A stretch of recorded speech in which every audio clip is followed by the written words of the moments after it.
ఓం శాంతి. శివ పరమాత్మ మహావాక్యాలు సమాజ సంస్కరణల గురించి చెప్తున్నారు. అంటే చాలా కఠినంగా ఇప్పుడు చెప్పిన పద్ధతులు కట్టుబడి ఉన్న ప్రజల్ని ఈ ఆధ్యాత్మిక మార్గంలో ఈజీగా బ్రహ్మబాబా బయటికి తీశారనమాట. వాళ్ళని ఆ దుఃఖం నుంచి సుఖంలోకి తీసుకొచ్చారు. మరి ఏం చెప్తారో మహావాక్యాలు ఇంకా తెలుసుకుందామా మరి.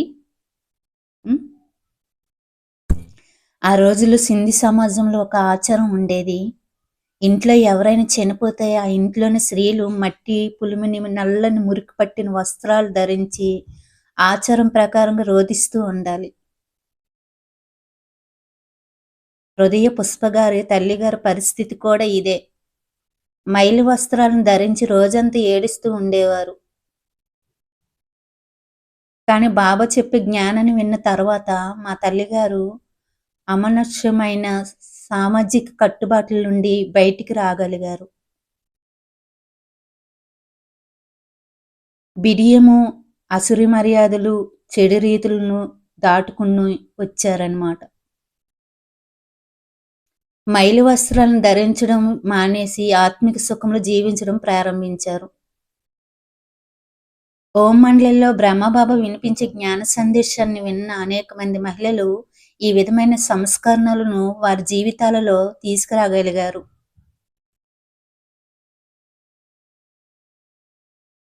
కట్టుబాట్లకు కట్టుబడి ఉండే ఇటువంటి సమాజంలో ఇది కనివిని ఎరగని మార్పు.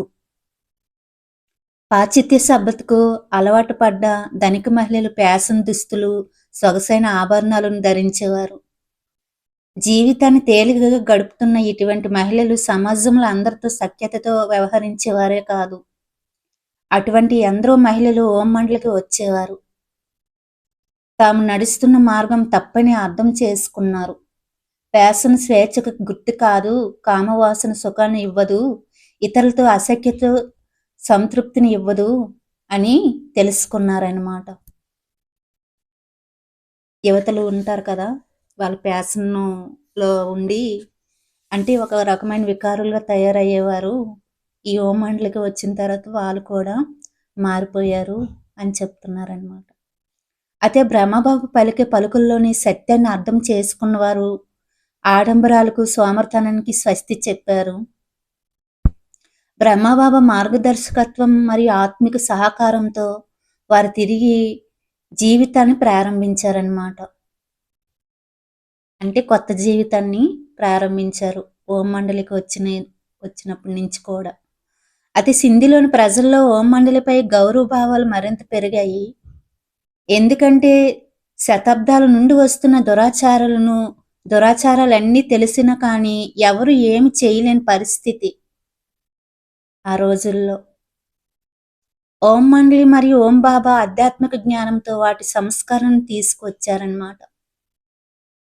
జీవితంలో వారికి ఎదురయ్యే వ్యక్తిగత సమస్యలకు కూడా బ్రహ్మబాబా ఆధ్యాత్మిక పరిష్కారాన్ని ఇచ్చేవారు.